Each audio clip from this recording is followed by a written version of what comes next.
This is doctor Neelam Avtar Singh, homeopathy consultant. आज हम बात करेंगे एक डिप्रेशन के केस की।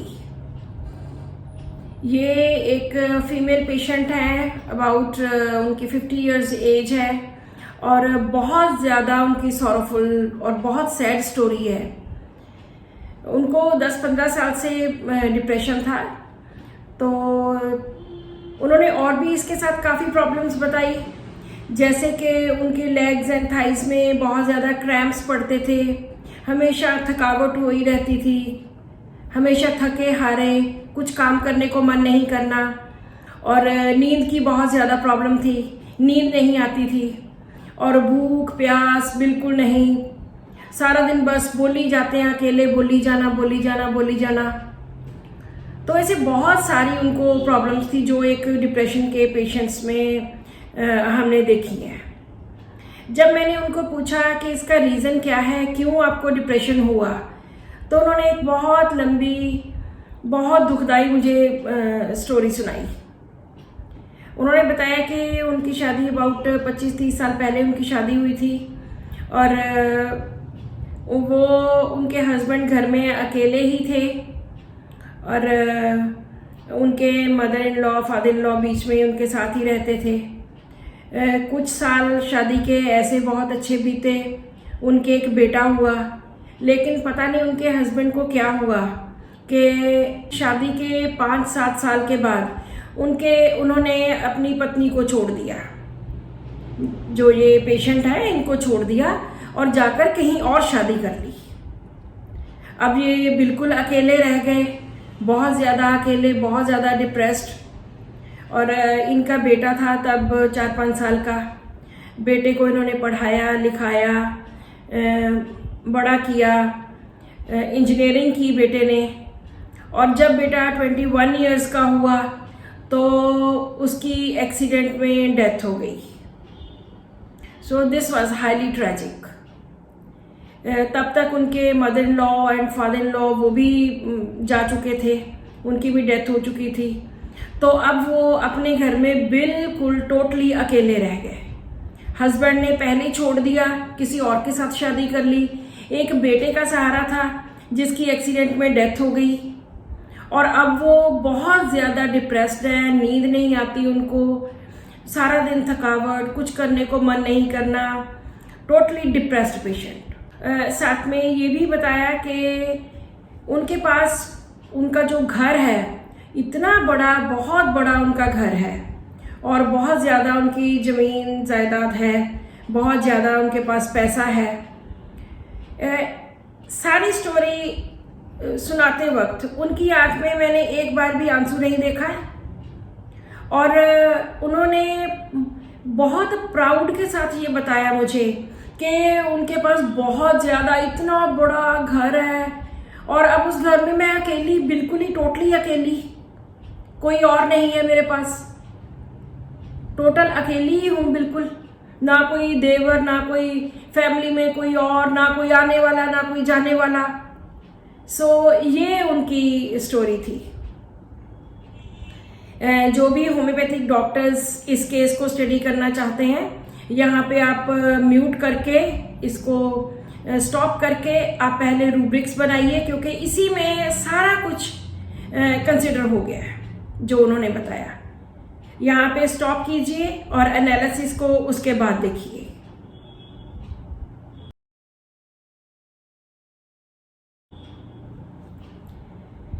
अब हम बात करते हैं एनालिसिस की। सबसे पहले उनकी कहानी कब शुरू हुई, उनका डिप्रेशन कब शुरू हुआ। जब उनके हस्बैंड उनको छोड़ के चले गए।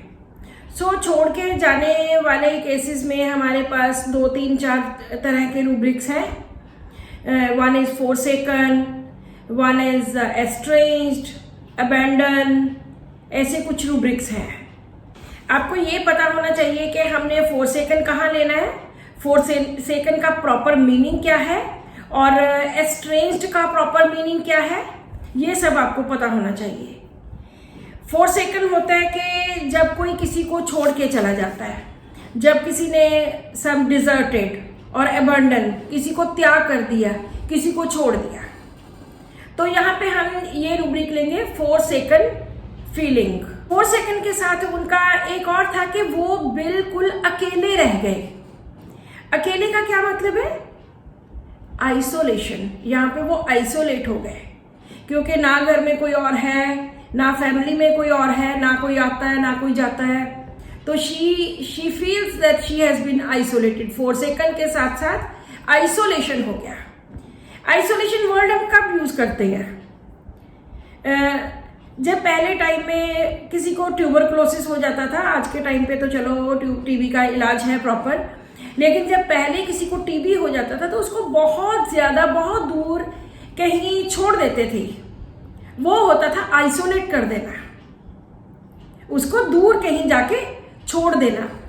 अब जैसे कोरोना आया तो कोरोना में सभी हॉस्पिटल्स में आइसोलेशन वार्ड बने थे, जो दूसरे लोगों से अलग थे, दूसरे पेशेंट्स से इनको बिल्कुल आइसोलेट कर देना। आइसोलेट मीन्स बिल्कुल अलग कर देना। आइसोलेट का ये मतलब नहीं है कि आपके आसपास लोग घूम रहे हैं फिर रहे हैं, नो।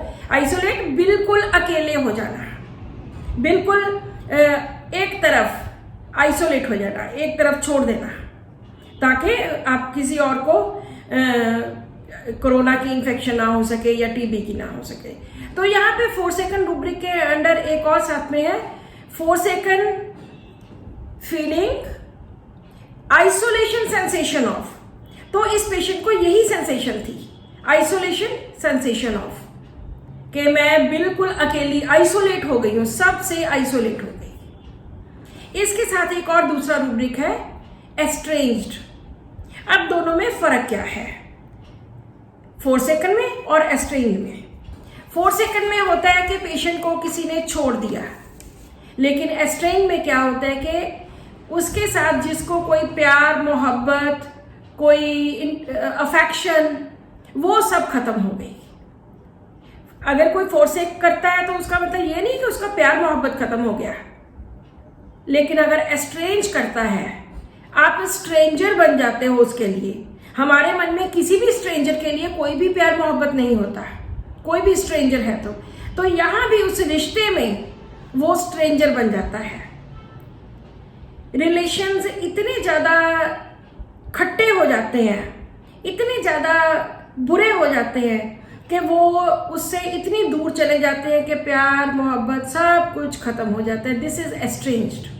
जब इस लेडी के हस्बैंड ने कहीं और शादी कर ली तो यहाँ पर भी उसका जो रूब्रिक हम लेंगे वो हम एस्ट्रेंज्ड लेंगे। फोरसेकन आइसोलेशन, एंड जो तीसरा रूब्रिक है वो एस्ट्रेंज्ड फैमिली फ्रॉम हर, कि अपनी फैमिली से एस्ट्रेंज्ड हो गई। ये तो फर्स्ट पार्ट था, लेकिन सेकंड पार्ट कब हुआ? जब उसके बेटे की डेथ हो गई। यहां पे हम elements from death of child और डेथ ऑफ लव्ड वन लेंगे। और इसके साथ उसने बताया कि वो दुनिया में खुद को बिल्कुल अकेली महसूस करने लग पड़ी है। यहाँ पे हम रूब्रिक लेंगे delusion alone in the world. दुनिया में, क्योंकि उसको लगता है उसका कोई भी नहीं है, उसके हस्बैंड के कोई रिलेटिव्स नहीं है, उसके अपने कोई रिलेटिव्स नहीं है, उसका बेटा जो था वो भी चला गया। तो now she has the feeling delusion alone in the world. उसने एक और बात बताई कि वो कोई किसी की भी कोई बुरी खबर सुन लेती है, या किसी का भी कोई एक्सीडेंट, या किसी की भी ऐसी कोई ट्रेजिक स्टोरी सुन लेती है, तो इससे वो बहुत ज़्यादा परेशान हो जाती है। उसका असर बहुत बहुत दिनों तक उसके मन के ऊपर रहता है। जिस भी किसी पेशेंट के मन में ऐसे बहुत ज़्यादा दिनों तक ऐसा इफेक्ट रहता है, कोई एक्सीडेंट देख लिया या कोई ऐसी बात सुन ली, तो इसमें हम रूब्रिक लेते हैं horrible things, sad stories affect हर profoundly. Horrible things, sad stories, किसी की भी सैड स्टोरीज अफेक्ट हर प्रोफाउंडली, बहुत ज्यादा उस पर इन चीजों का असर पड़ता है। इसके बाद उन्होंने एक और बात बताई कि वो, क्योंकि कोई उनके पास बात करने को नहीं है, जब मैंने उनको बोला कि आप कोई सर्वेंट रख लो कोई लड़की रख लो। तो उन्होंने बोला कि मैं गांव में रहती हूँ, इतना बड़ा मेरा घर है, अब इतनी चीज़ें पड़ी होती हैं यहाँ वहाँ, या गांव में कोई ऐसे ऊंची जात के हमारे कोई काम लोग करते नहीं हैं, सो वो सब नीची जात के होते हैं। तो मैं नहीं चाहती कि कोई भी ऐसा मेरे घर में आके कोई काम करे। तो वो किसी से भी काम नहीं करवाती थी और किसी भी सर्वेंट को वो नहीं बुलाती थी या किसी भी सर्वेंट को वो नहीं रखती थी।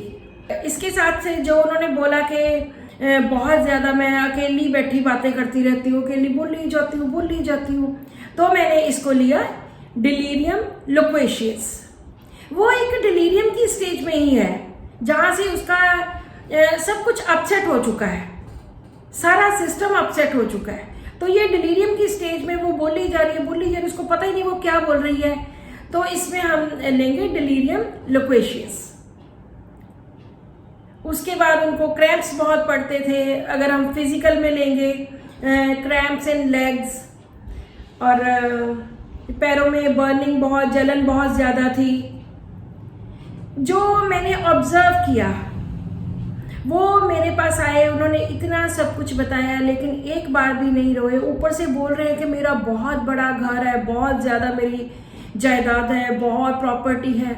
यहाँ पे मुझे लगा कि वो थोड़ा सा ईगोटिज्म भी उनमें है कि मैं किसी को रखूँगी नहीं, सर्वेंट नहीं रखती, इसलिए इसमें ईगोटिज्म या सेल्फ एस्टीम, खुद को समझना कि मैं ऊंची जात की हूँ और जो लोग काम करते हैं वो नीची जात के होते हैं, तो इसलिए मैं उनको नहीं रखती। ऐसे जब ये सब के सब रूब्रिक्स मैंने रेपर्टरी में डाले, तो there was only one medicine, that was platina. Platina में ईगोटिज्म बहुत ज़्यादा होता है, प्लेटिना में अकेलापन बहुत ज़्यादा होता है, प्लेटिना में casting off people against her wishes बहुत ज़्यादा होता है, और ailment from death of child, और साथ में फोरसेकन एंड एस्ट्रेंज, ये सब कुछ प्लेटिना में देखने को मिलता है। तो मैंने उनको प्लेटिना 1 की एक डोज दी।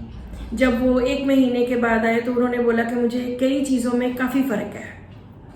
फिर मैंने दोबारा 1 उनको रिपीट की 1 डोज, और उसके बाद 1 महीने के बाद फिर आए और उन्होंने बोला कि मुझे काफ़ी चीज़ों में काफ़ी ज़्यादा आराम, जैसे उनके क्रैम्प्स कम हो गए, उनको नींद आनी शुरू हो गई, उनकी भूख और प्यास ठीक हो गई।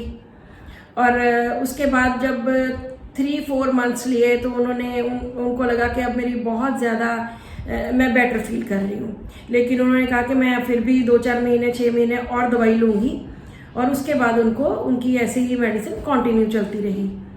अब चाहे वो अकेले थे, लेकिन उन्होंने मुझे आके बताया कि चाहे मैं अब भी अकेली हूँ, लेकिन अब मुझे ये अकेलापन बहुत ज़्यादा तंग नहीं करता।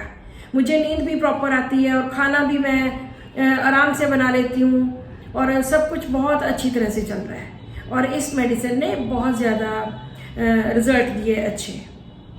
So this is all about the case of Platina in depression, जिसमें लेडी को बहुत सारी प्रॉब्लम्स थी और वो बहुत अच्छे ढंग से ठीक हुई। Thank you so much for watching this video and keep watching my videos.